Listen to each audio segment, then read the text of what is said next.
I stood in my empty kitchen on Thanksgiving morning, gazing at the untouched turkey I had prepared for 17 guests who never arrived.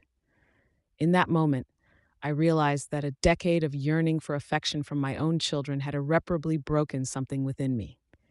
3 months later, I walked away from everything: the house, the finances, the family name, and I never looked back. What they did not understand was that I was not merely a grieving widow they could overlook. I was the one in control. My name is Florence. I am now 72 years old, and I am here to share a story about the consequences of mistaking kindness for weakness and silence for acceptance. Before delving into my narrative, I would appreciate knowing where you are watching from. Please share your city or state in the comments, as I am always curious about who is engaging with my stories. Now, let me take you back to the beginning. 38 years ago, I married the love of my life, Richard. Together, we built a beautiful home in a tranquil Connecticut neighborhood, raised 3 children with all the love we could muster, and created a life that felt straight out of a storybook. Richard worked in commercial real estate development, while I dedicated 30 years to being a school librarian. We were, we were not extraordinarily wealthy, but we enjoyed a stable and happy life. Richard was my best friend. Each morning he would kiss my forehead before I even opened my eyes. Every evening we would sit on our back porch, enjoying sweet tea in the summer or hot cocoa in the winter, discussing everything and nothing. When our children were young, our home served as the gathering place for birthday parties, holiday dinners, and Sunday barbecues, always filled with laughter and love. Our 3 children, Lauren, Michael, and Jennifer, were our entire world. Lauren, our firstborn, was strong-willed and ambitious. Michael, the middle child, was quieter yet thoughtful. Jennifer, our youngest, was always the one who seemed to need us the most, or so I believed. We paid for their college educations without burdening them with debt, assisted with down payments on their first homes, and babysat our grandchildren weekly. We celebrated every milestone together: graduations, promotions, first steps, and first words. We were a close-knit family, or so I thought. Richard and I had a tradition of having dinner with at least one of the kids' families every Sunday. Our dining room table was custom made to seat 12, ensuring everyone could fit comfortably. Richard would joke that our house had a revolving door, as someone was always coming or going.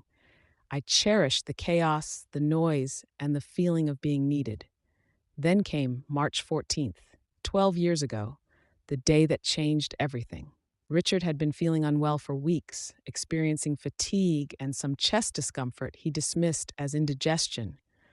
I urged him to see a doctor, but he was stubborn, insisting he was fine. Until one morning, he collapsed in our bedroom while getting dressed for work.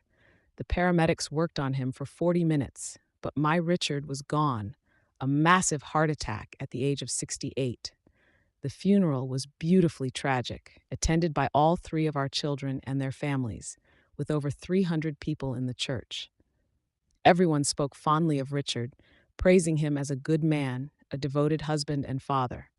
I stood there in my black dress, numb and trying to hold it together for our children and grandchildren. My grandson Tommy, then 6, held my hand during the service and whispered, "Grandma, is Grandpa really not coming back?" I could not answer.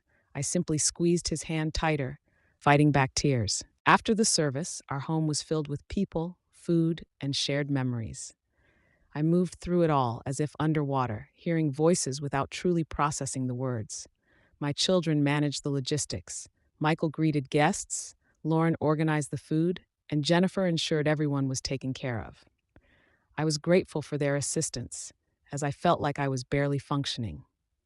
That night, after everyone left, it was just me and the kids in the living room, where Richard and I had spent countless evenings together. Lauren made tea, Michael built a fire, and Jennifer sat beside me, resting her head on my shoulder as she did when she was little. "We're going to get through this together, Mom," Lauren assured me. "We're family. We'll take care of each other." I believed her. God help me. I believed every word. In the weeks following Richard's death, our children were attentive. They called daily, sometimes twice a day, brought groceries, and assisted me in sorting through Richard's belongings. Lauren even stayed with me for a week to provide companionship. Michael mowed the lawn every Saturday, and Jennifer called each morning to ensure I had gotten out of bed. I thought, this is what family does. We support each other through the darkness. We will get through this together. But then something shifted. It began subtly. The daily phone calls dwindled to every few days, then weekly, then sporadically. I understood they had their own lives, families, and responsibilities. I did not want to be a burden, so I tried to give them space to live their lives while I quietly drowned in my grief alone in that large, empty house.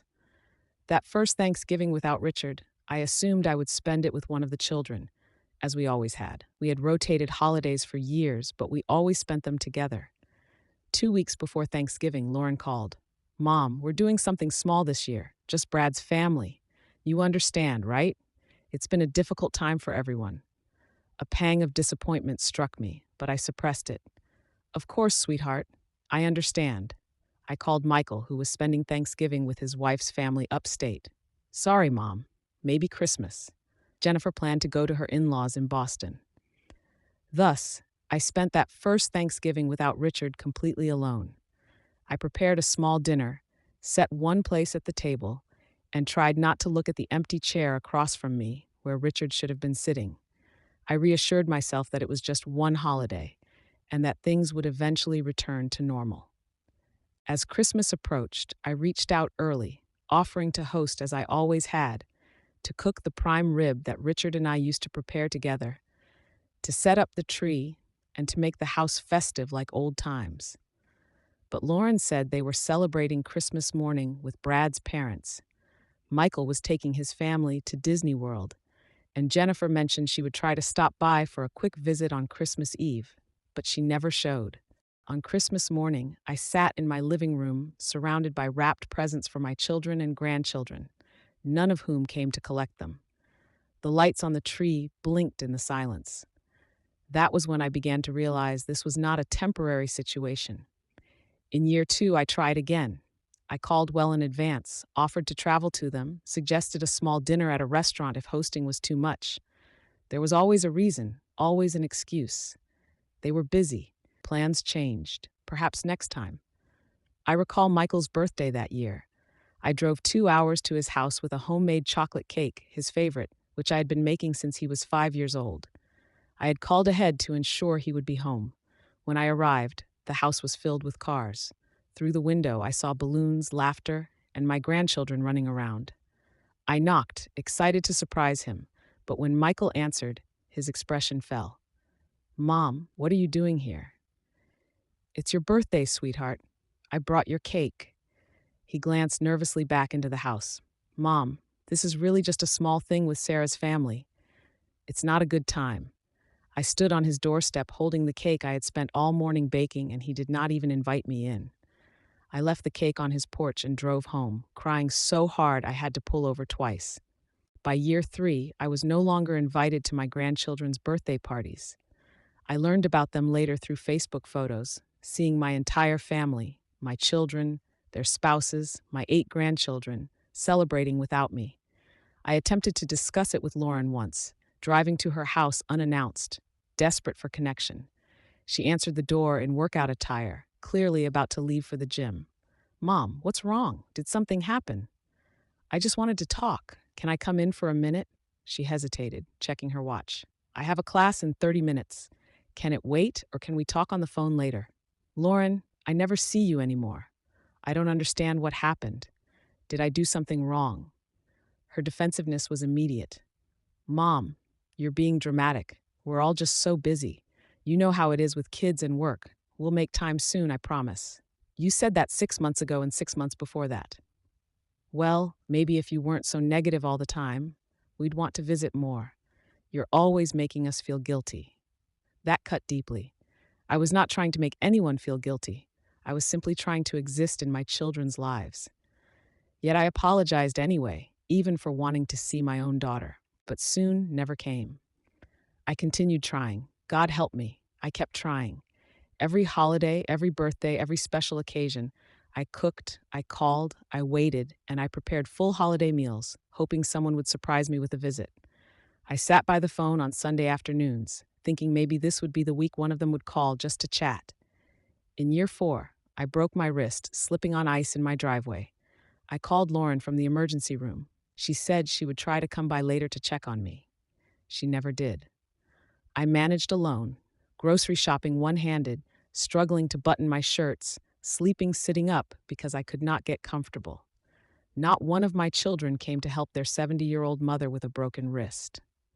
In year 5, my granddaughter Emma was accepted to Yale, my alma mater.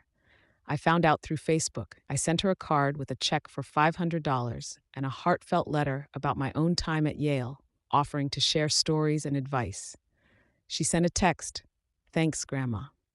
I never heard another word about it. I did not even know she had started college until I saw move-in day photos online. In year 6, I found a lump in my breast. I was terrified. I underwent a mammogram, a biopsy, and the agonizing wait for results, all completely alone. Fortunately, it turned out to be benign. However, I will never forget sitting in that doctor's office, waiting to discover whether I had cancer, with no one to hold my hand or call afterward. My children did not even know it happened. Do you know what it feels like to set a table for your family and eat alone? To buy Christmas presents that remain wrapped in your closet because there is no one to give them to?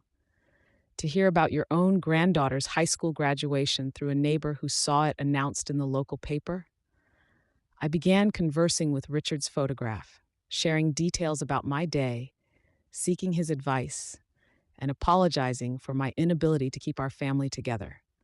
Sometimes I would sit in his closet, breathing in the fading scent of his cologne, pretending he was still there. I was slowly and quietly dying in that house, and no one noticed or cared. Years 4, 5, and 6 followed a similar pattern. The phone calls became obligatory check-ins on my birthday and Mother's Day, quick, awkward conversations where I could hear the relief in their voices when they finally hung up. Visits ceased entirely. I tried to understand. I truly did. Perhaps my grief was too much for them. Perhaps I reminded them too painfully of their father. Maybe they needed to distance themselves to heal. I made every excuse for them in my mind, convincing myself that I needed to be patient, that family is family, and they would eventually come around. But 10 years passed, 10 years of holidays alone, 10 years of unreturned phone calls, and 10 years of being forgotten, dismissed, and erased from the family I had dedicated my life to building. I became invisible. Here is what ultimately broke me, the final straw that shattered whatever hope I had left. Year 10, Thanksgiving. I knew better by then. I truly did. Yet something in me could not let go. I thought, it has been a decade since Richard died. Perhaps enough time has passed. Maybe they are ready to be a family again. So I did something I swore I would never do. I called each of my children and pleaded, not asked, but begged. I expressed my loneliness, how much I missed them, and how meaningful it would be to have just one holiday where I was not alone. I told them I would cook everything and that they needed to bring nothing but themselves. Lauren said she would think about it. Michael said he would try. Jennifer said it sounded nice and she would let me know. I took that as a yes. I spent 3 days preparing that Thanksgiving dinner. Turkey, stuffing, mashed potatoes, green bean casserole, cranberry sauce, and 3 kinds of pie, all their favorites. I set the table for 17 people, bought a new tablecloth, fresh flowers, and nice napkins. I wanted everything to be perfect, to remind them of how it used to be, and to show them what they had been missing. I waited. The turkey came out of the oven at 2, golden and perfect. 2:30 came, then 3, then 4. I called Lauren, straight to voicemail. I called Michael, no answer. Jennifer was not picking up either. By 5 o'clock, the food was getting cold. I reheated everything. 6 o'clock, 7 o'clock. By 8 that night, I was sitting at that table, alone, staring at 17 empty chairs and enough food to feed my entire family that never came. Not one of them arrived. Not one even called to inform me they would not be attending. I sat there until midnight, and something inside me died. This was not a quick death like Richard's heart attack. It was slower, colder. It was the death of hope, the death of denial, the death of the woman who believed her children loved her. That night, I made a decision. I was done begging. I was done waiting. I was done being erased. If they wished to act as though I did not exist, then I would make it a reality. You see, there was something my children did not know. Something Richard and I had never disclosed because we did not want them to view us differently or treat us as a bank account. Richard's commercial real estate business had been far more successful than anyone realized. We lived modestly, believing in the value of hard work and encouraging our children to build their own lives without depending on us financially. However, we had significant wealth, investments, properties, and accounts they knew nothing about. The house they grew up in had been paid off decades ago and had tripled in value. Richard's life insurance policy was substantial, and his retirement accounts and investments were even more so. Here's the catch. I had been managing all of this since Richard's death, ensuring the properties remained profitable, the investments grew, and the finances were handled wisely. I had also been quietly assisting my children more than they realized. Michael's daughter's private school tuition, which I had been covering anonymously, Jennifer's husband's business, which I had helped finance, and Lauren's mortgage payment during her job loss, which I covered through checks she believed came from her father's old company. They had no idea, and they never asked where I obtained the funds to help them. They simply accepted it and moved on with their lives, still failing to find time for a phone call or a visit. The Monday after that devastating Thanksgiving, I walked into my lawyer's office. Gerald, who had been Richard's attorney and friend for 30 years, looked up at me. "Florence, what brings you here today?" "I need to make some changes," I replied calmly. "Big changes." Over the next 3 months, I systematically dismantled the life I had built in Connecticut. I sold the family home, the house where I had raised my children, and spent 38 years with Richard for $2.3 million to a lovely young couple expecting their first child. I hoped they would fill it with more love than it had held in the last decade. I liquidated investments, closed joint accounts, and transferred everything into my name alone. I repaid the money I had secretly loaned to my children's ventures and closed those arrangements. I halted tuition payments and ceased the financial support I had provided without their knowledge. I cut every single financial thread that connected me to them. Then I called each of them one final time. "Lauren, it's Mom. I'm calling to let you know I'm selling the house and moving. I don't know where yet, but I need a fresh start. If there's anything you want from the house, your old room, family photos, keepsakes, you have 2 weeks to collect them. Otherwise, they will go to charity or the new owners. Goodbye, sweetheart." I left the same message for Michael and Jennifer, brief, polite, and final. You know what? Not one of them came to retrieve anything. Not one asked where I was going or if I was okay or needed help with the move. Lauren sent a text, "Okay, Mom, good luck with everything." Michael did not respond at all. Jennifer sent a crying emoji and "miss you." That conveyed everything I needed to know. I packed up that house myself, 38 years of memories sorted into boxes. I donated most of it, furniture, dishes, linens, all the items that had filled our home. I kept only what fit in my car, some clothes, a few photo albums, Richard's wedding ring, and one quilt my mother had made. Everything else, the china we had used for every holiday, the furniture we had chosen together, the children's old toys I had saved in the attic, I let go. The hardest part was Richard's woodworking shop in the garage, where he had crafted cribs for all the grandchildren and a beautiful hope chest for Jennifer's wedding. I stood in that shop for an hour, running my hands over his tools, inhaling the scent of sawdust, crying until I had nothing left. Then I donated it all to a vocational school, hoping someone would use those tools to create something meaningful. By March, nearly 11 years after Richard's death, I had moved. I took my financial resources and purchased a small but beautiful condo in Charleston, South Carolina, where no one knew me and I could start anew. I chose Charleston because it was where Richard and I had honeymooned. I wanted to be in a place filled with good memories, where I could build new ones, free from the burden of rejection. I changed my phone number, did not leave a forwarding address, opened new bank accounts, and established a new life. I disappeared. On my first morning in Charleston, I sat on my balcony with coffee and watched the sun rise over the harbor. I did not check my phone, hoping for a call. I did not plan my day around being available for anyone. For the first time in 11 years, I felt free. I was no longer waiting for phone calls that would not come, cooking for people who would not show up, or torturing myself with the hope that my children would suddenly remember I existed.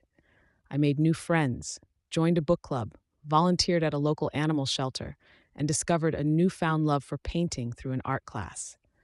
I traveled to Italy, to Ireland, and to places Richard and I had always dreamed of visiting, but never got around to. I lived my life on my terms, unencumbered by the weight of rejection. 1 year passed, then I received a letter. It was forwarded through my lawyer, the only person who knew my whereabouts. It was from Lauren. Mom, we need to talk. It's urgent. Please call me immediately. I did not call. 3 days later, another letter arrived, followed by an email to my old address that I rarely checked anymore.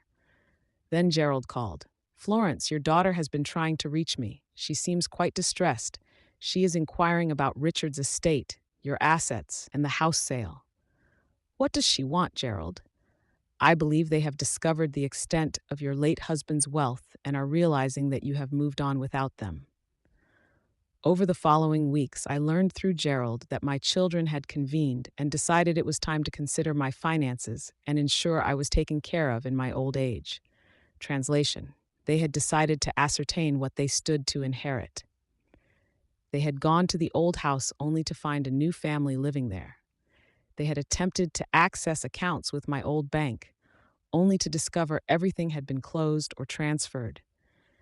They reached out to Richard's former business partners and learned that I had sold his final properties and investments. They pieced together that there had been far more money than they ever imagined, and that I had taken it all and vanished. Michael showed up at Gerald's office, demanding to know where I was. Lauren hired a private investigator to locate me. Jennifer sent me a lengthy email expressing her concern, stating how worried they all were, and emphasizing the need to ensure I was not being taken advantage of by scammers or making poor decisions in my grief. My grief. After 11 years, after a decade of holidays spent alone, after being forgotten, they were now worried about my grief. Gerald asked me what I wanted to do. Forward them my new email address, I replied. Let's see what they really want.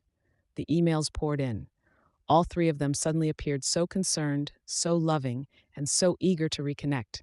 Mom, we've been trying to reach you. Why did you leave without telling us where you were? We've been so worried. Lauren, Mom, this is crazy. You can't just disappear like this. We are your family. We need to know you are safe. Call me, please. Michael, Mom, I miss you so much. Can we please talk? I don't understand why you left. Come home. Let's work this out. Jennifer. I sat with those emails for a week before responding. I wanted to be clear-headed and not emotional, expressing exactly what needed to be said, nothing more, nothing less. Finally, I composed one email and sent it to all three of them. Dear Lauren, Michael, and Jennifer, thank you for your concern about my well-being. I assure you that I am safe, healthy, and happier than I have been in over a decade.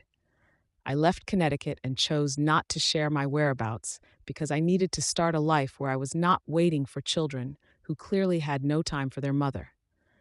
I spent 10 years trying to be part of your lives, cooking meals no one came to eat, buying presents no one came to collect, and making phone calls that went unreturned.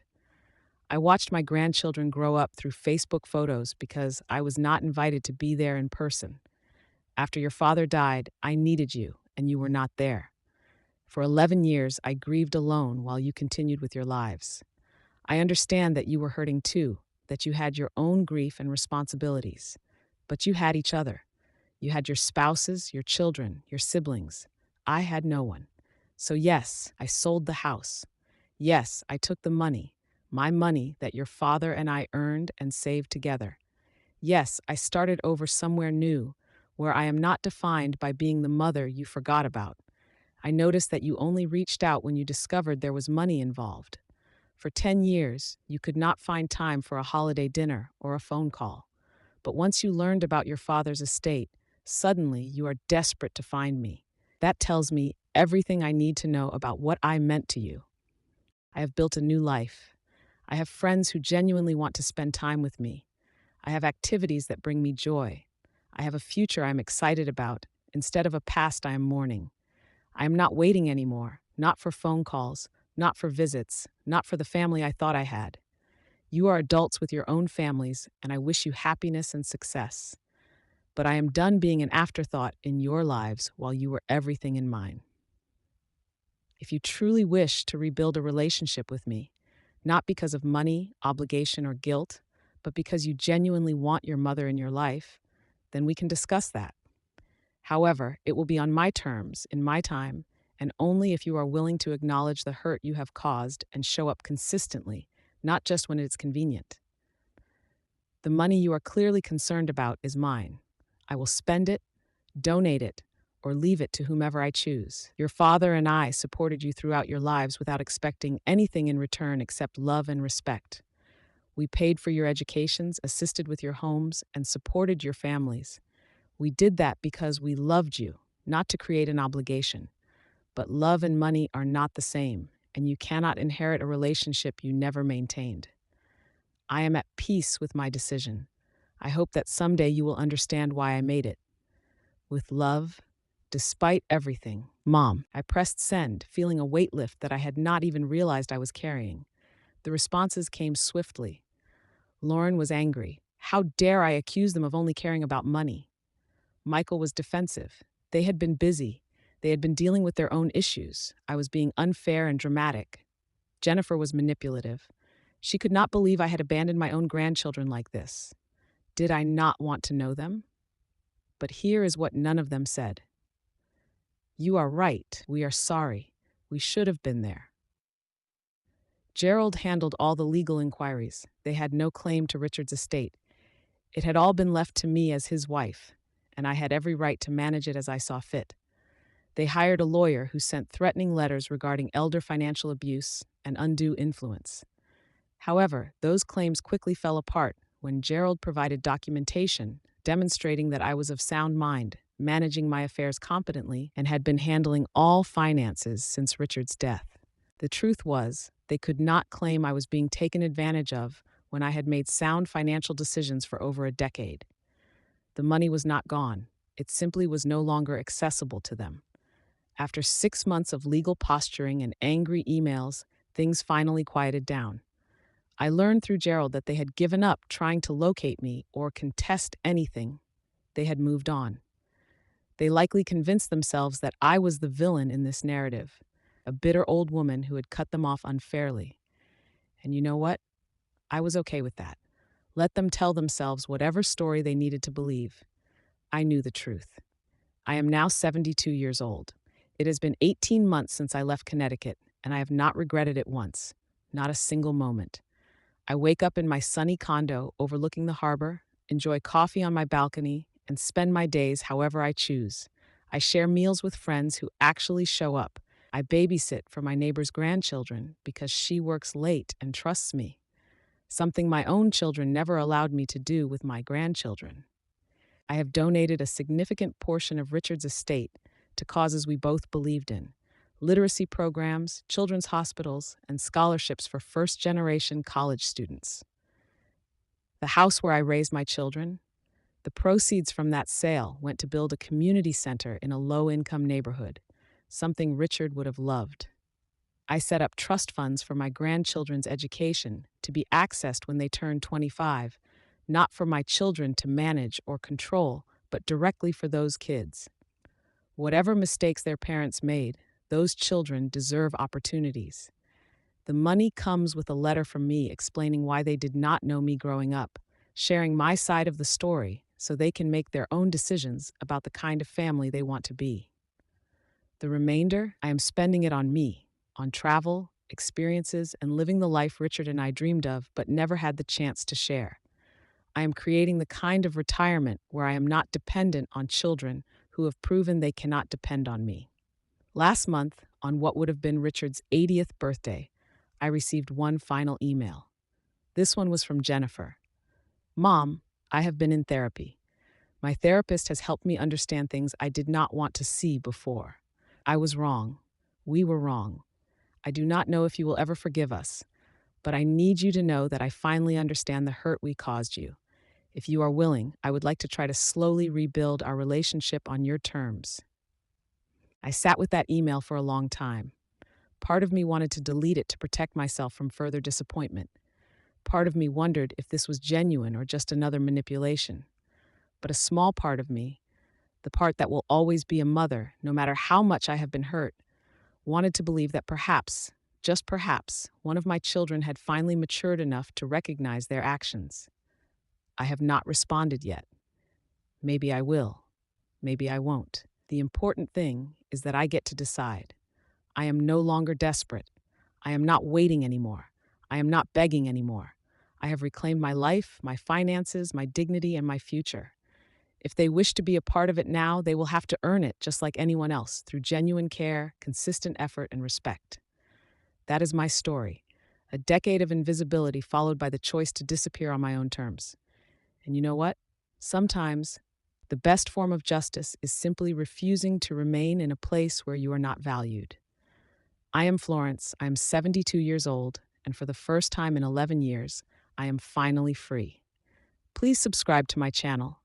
I look forward to seeing you in the next video. With love and respect.